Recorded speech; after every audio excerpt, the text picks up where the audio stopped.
आदरणीय अध्यक्ष महोदय,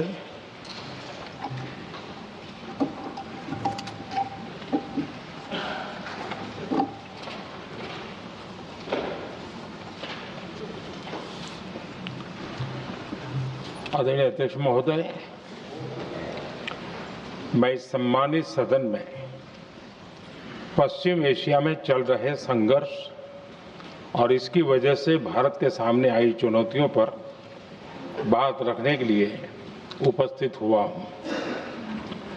इस समय पश्चिमी एशिया की हालत चिंताजनक है। बीते 2-3 हफ्तों में जयशंकर जी ने और हरदीप पुरी जी ने इस विषय पर सदन को जरूरी जानकारी दी है। अब इस संकट को 3 सप्ताह से ज्यादा हो रहा है। इसका पूरे विश्व की अर्थव्यवस्था पर, लोगों के जीवन पर बहुत ही विपरीत असर हो रहा है। इसलिए पूरी दुनिया इस संकट के जल्द से जल्द समाधान के लिए सभी पक्षों से आग्रह भी कर रही है।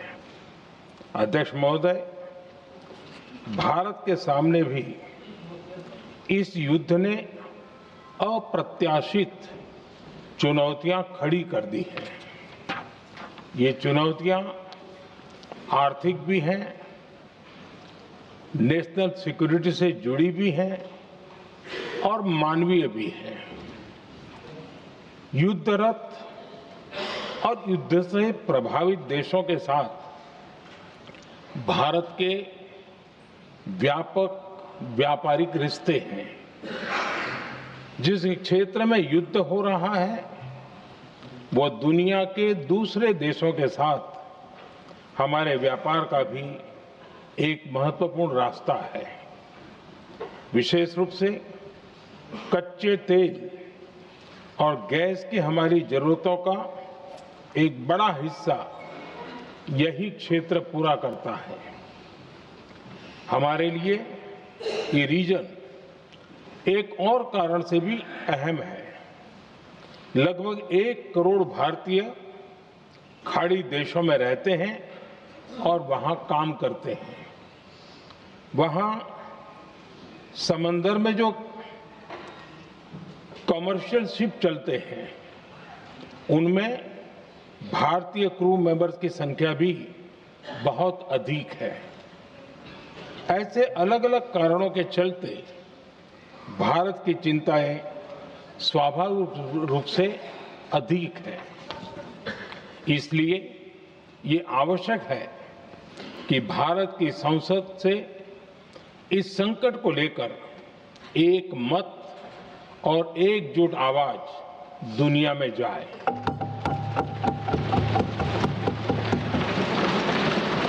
अध्यक्ष जी, जब से ये युद्ध शुरू हुआ है तब से ही प्रभावित देशों में हर भारतीय को जरूरी मदद दी जा रही है। मैंने खुद पश्चिम एशिया के ज्यादातर देशों के राष्ट्राध्यक्षों के साथ 2 राउंड फोन पर बात की है। सभी ने भारतीयों की सुरक्षा का पूरा आश्वासन दिया है।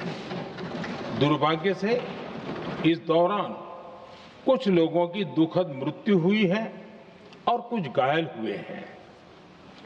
ऐसे मुश्किल हालात में परिवारजनों को आवश्यक मदद दी जा रही है। जो घायल है उनका बेहतर इलाज सुनिश्चित कराया जा रहा है। अध्यक्ष जी, प्रभावित देशों में हमारे जितने भी मिशन हैं वो निरंतर भारतीयों की मदद करने में जुटे हैं।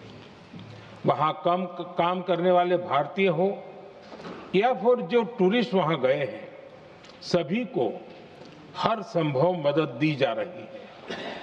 हमारे मिशन नियमित रूप से एडवाइजरी जारी कर रहे हैं।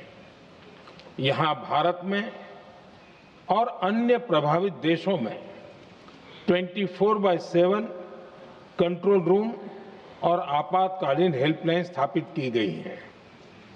इनके माध्यम से सभी प्रभावितों को त्वरित जानकारी दी जा रही है। अध्यक्ष जी, संकट की स्थिति में देश विदेश में भारतीयों की सुरक्षा हमारी बहुत बड़ी प्राथमिकता रही है। युद्ध शुरू होने के बाद से लेकर अब तक 3,75,000 से अधिक भारतीय सुरक्षित भारत लौट चुके हैं। ईरान से ही अभी तक लगभग 1,000 भारतीय सुरक्षित वापस लौटे हैं। इनमें 700 से अधिक मेडिकल की पढ़ाई करने वाले युवा हैं। खाड़ी देशों में भारतीय स्कूलों में हजारों विद्यार्थी पढ़ते हैं। सीबीएसई ने ऐसे सभी भारतीय स्कूलों में होने वाली कक्षा 10वीं और 12वीं की निर्धारित परीक्षाओं को रद्द कर दिया है। इन बच्चों की पढ़ाई निर्बाध चलती रहे, इसके लिए सीबीएसई उचित कदम उठा रही है। यानी सरकार संवेदनशील भी है, सतर्क भी है और हर सहायता के लिए तत्पर भी है। माननीय अध्यक्ष जी, भारत में बड़ी मात्रा में कच्चा तेल, गैस और फर्टिलाइजर जैसी अनेक जरूरी चीजें हॉर्मुज स्ट्रेट के रास्ते से आती हैं। युद्ध के बाद से ही हॉर्मुज स्ट्रेट में जहाजों का आना जाना बहुत चुनौतीपूर्ण हो गया है।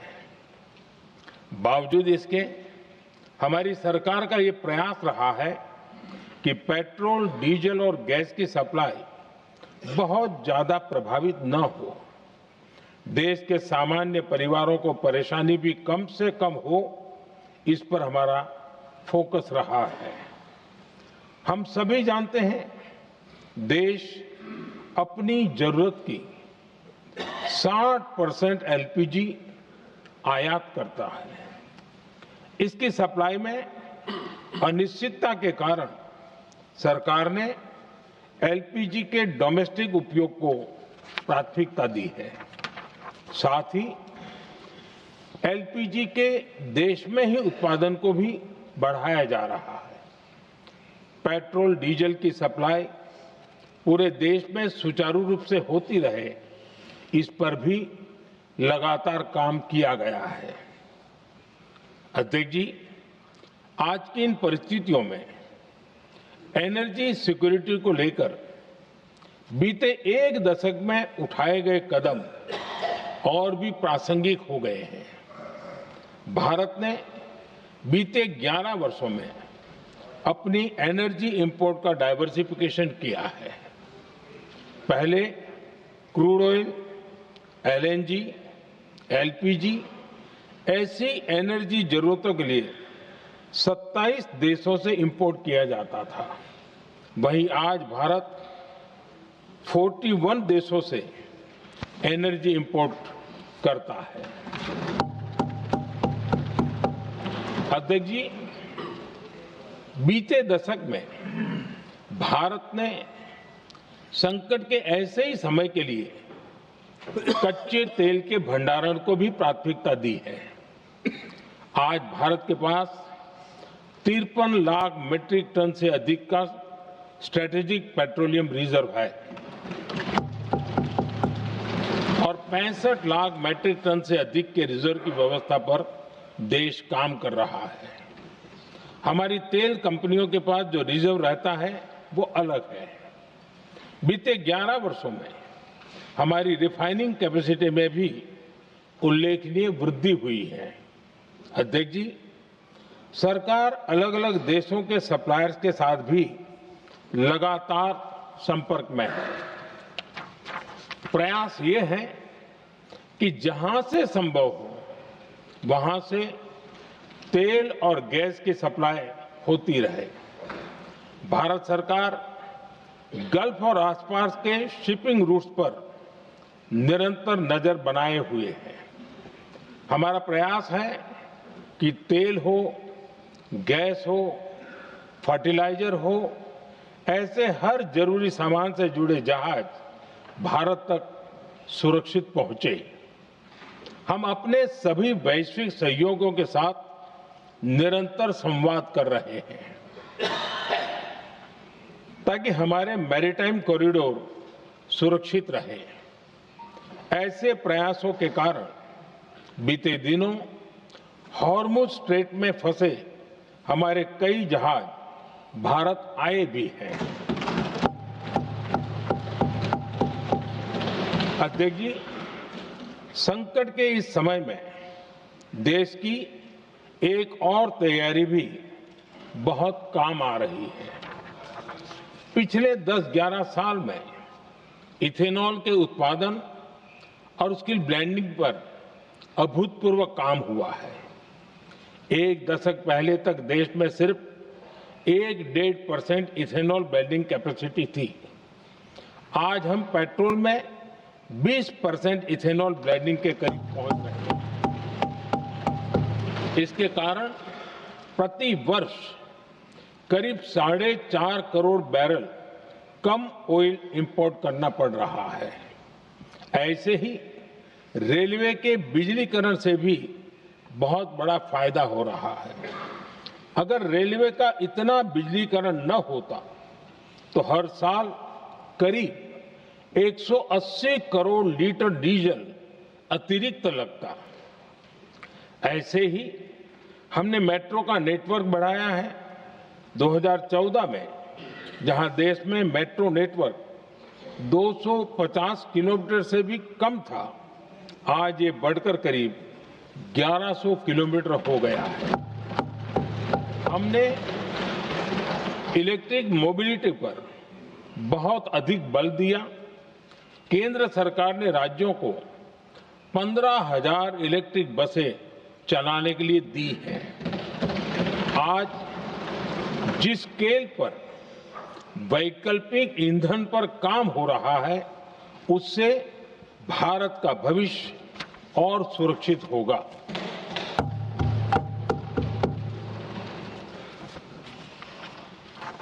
आदरणीय अध्यक्ष जी, हम जानते हैं कि एनर्जी आज इकोनॉमी की रीढ़ है और ग्लोबल एनर्जी नीड्स को पूरा करने वाला एक बड़ा सोर्स वेस्ट एशिया है। स्वाभाविक है कि दुनिया भर की अर्थव्यवस्था वर्तमान संकट से प्रभावित हो रही है और भारत पर इसका कम से कम दुष्प्रभाव हो, इसके लिए निरंतर प्रयास किए जा रहे हैं। सरकार इसके शॉर्ट टर्म, मीडियम टर्म और लॉन्ग टर्म ऐसे हर असर के लिए एक रणनीति के साथ काम कर रही है। आज भारत की इकोनॉमी के फंडामेंटल्स मजबूत है। इससे भी देश को बहुत मदद मिली है। हम हर सेक्टर के स्टेक होल्डर्स के साथ चर्चा कर रहे हैं। जहां भी जरूरत है उस सेक्टर को आवश्यक सपोर्ट दिया जा रहा है। भारत सरकार ने एक इंटर मिनिस्ट्रियल ग्रुप भी बनाया है। ये ग्रुप हर रोज मिलता है और हमारे इंपोर्ट एक्सपोर्ट में आने वाली हर दिक्कत का आकलन करता है और ये ग्रुप आवश्यक समाधान पर भी निरंतर काम करता है। मुझे पूरा भरोसा है कि सरकार और इंडस्ट्री के साझा प्रयासों से हम परिस्थितियों का बेहतर सामना कर पाएंगे। माननीय अध्यक्ष जी, एक बड़ा सवाल ये है कि युद्ध का खेती पर क्या प्रभाव होगा। देश के किसानों ने हमारे अन्न के भंडार भर रखे हैं, इसलिए भारत के पास पर्याप्त खाद्यान्न है। हमारा ये भी प्रयास है कि खरीफ सीजन की ठीक से बुआई हो सके। सरकार ने बीते सालों में आपात स्थिति से निपटने के लिए खाद की पर्याप्त व्यवस्था भी की है। अतीत में भी हमारी सरकार ने दुनिया के संकटों का बोझ किसानों पर नहीं पड़ने दिया था। कोरोना और उस समय के युद्धों के दौरान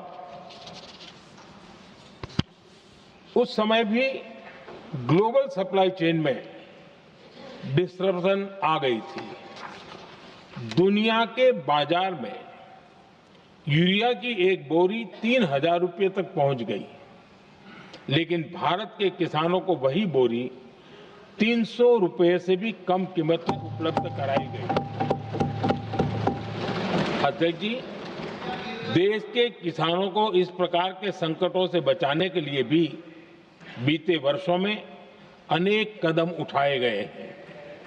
पिछले एक दशक में देश में 6 यूरिया प्लांट शुरू किए गए हैं। इससे सालाना 76 लाख मैट्रिक टन से अधिक की यूरिया प्रोडक्शन कैपेसिटी जुड़ी है।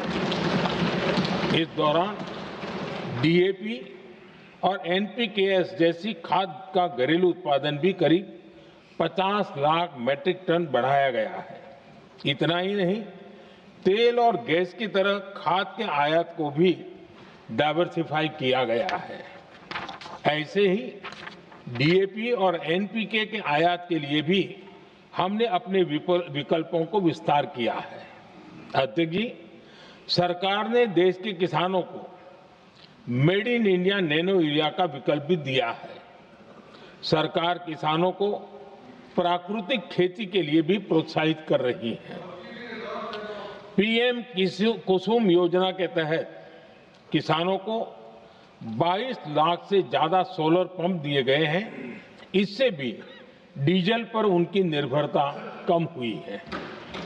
मैं सदन के माध्यम से देश के किसानों को विश्वास दिलाता हूं कि सरकार किसानों की हर संभव मदद करती रहेगी। आदरणीय अध्यक्ष जी, युद्ध का एक बहुत बड़ा चैलेंज ये भी है कि भारत में गर्मी का मौसम शुरू हो रहा है। आने वाले समय में बढ़ती गर्मी के साथ बिजली की डिमांड बढ़ती जाएगी। फिलहाल देश के सभी पावर प्लांट्स के पर्याप्त कोल स्टॉक्स उपलब्ध है। भारत ने लगातार दूसरे साल 100 करोड़ टन कोयला उत्पादन करने का रिकॉर्ड बनाया है।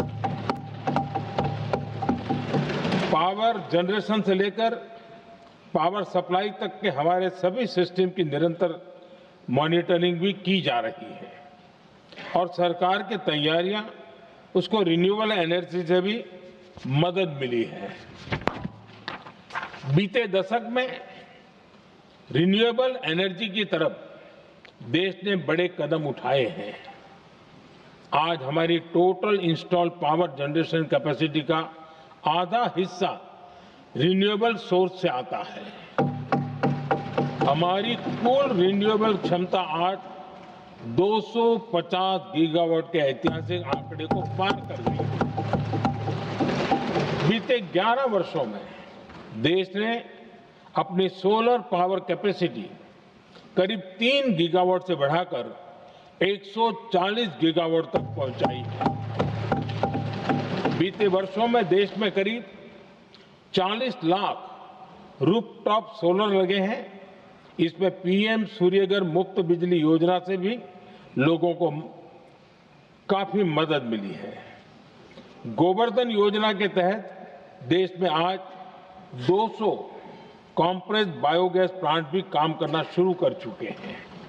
ये सारे प्रयास आज देश के बहुत काम आ रहे हैं। सरकार ने भविष्य की तैयारी और बढ़ाते हुए शांति एक्ट माध्यम से देश में न्यूक्लियर एनर्जी के उत्पादन को भी प्रोत्साहित किया है। कुछ ही दिन पहले small hydro power development scheme को भी हरी झंडी दी गई है, जिससे अगले 5 वर्षों में 1500 मेगावाट नई हाइड्रो पावर कैपेसिटी जोड़ी जाएगी। आदरणीय अध्यक्ष जी, जहां तक डिप्लोमेसी की बात है, भारत की भूमिका स्पष्ट है। शुरुआत से ही हमने इस संघर्ष को लेकर अपनी गहरी चिंता व्यक्त की है। मैंने स्वयं भी पश्चिम एशिया की सभी संबंधित नेताओं से बातचीत की है। मैंने सभी से तनाव को कम करने और इस संघर्ष को खत्म करने का आग्रह किया है। भारत ने नागरिकों, एनर्जी और ट्रांसपोर्ट से जुड़े इंफ्रास्ट्रक्चर पर हमलों का विरोध किया है। कमर्शियल जहाजों पर हमला और हॉर्मुज स्ट्रेट जैसे अंतर्राष्ट्रीय जलमार्ग में रुकावट अस्वीकार्य है। भारत डिप्लोमेसी के जरिए युद्ध के इस माहौल में भी भारतीय जहाजों के सुरक्षित आवागमन के लिए निरंतर प्रयास कर रहा है। अध्यक्ष महोदय, भारत हमेशा से ही मानवता के हित में और शांति के पक्ष में अपनी आवाज उठाता रहा है। मैं फिर कहूंगा कि बातचीत और कूटनीति ही इस समस्या का समाधान है। हमारे हर प्रयास तनाव को कम करने, इस संघर्ष को समाप्त करने के लिए है। इस युद्ध में किसी के भी जीवन पर संकट मानवता के हित में नहीं है। इसलिए भारत का प्रयास सभी पक्षों को जल्द से जल्द शांतिपूर्ण समाधान के लिए प्रोत्साहित करने का है।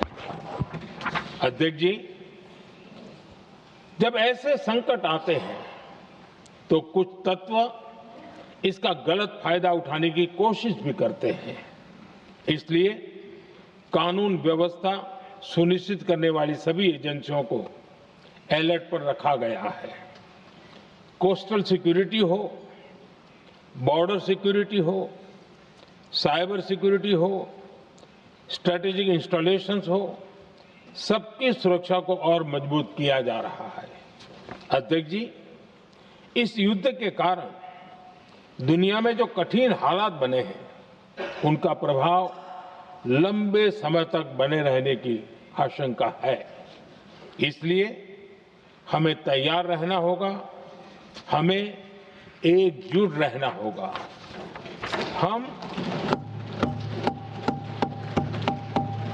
हम कोरोना के समय भी एकजुटता से ऐसी चुनौतियों का सामना कर चुके हैं। अब हमें फिर से उसी तरह तैयार रहने की आवश्यकता है। धीरज के साथ, संयम के साथ, शांत मन से हमें हर चुनौती का मुकाबला करना है और यही हमारी पहचान है, यही हमारी ताकत है। और हां, हमें बहुत सावधान और सतर्क भी रहना है। हालात का फायदा उठाने वाले झूठ फैलाने का प्रयास करेंगे, ऐसे लोगों की कोशिशों को सफल नहीं होने देना है।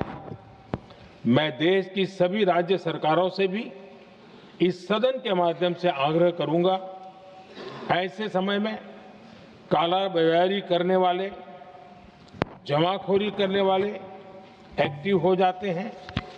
इसके लिए कड़ी मॉनिटरिंग जरूरी है। जहां से भी ऐसी शिकायतें आती हैं, वहां त्वरित कार्रवाई होनी चाहिए। देश की हर सरकार और देश का हर नागरिक जब मिलकर चलेंगे तो हम हर चुनौती को चुनौती दे सकते हैं। इसी आग्रह के साथ मैं अपना वक्तव्य समाप्त करता हूं। बहुत बहुत धन्यवाद।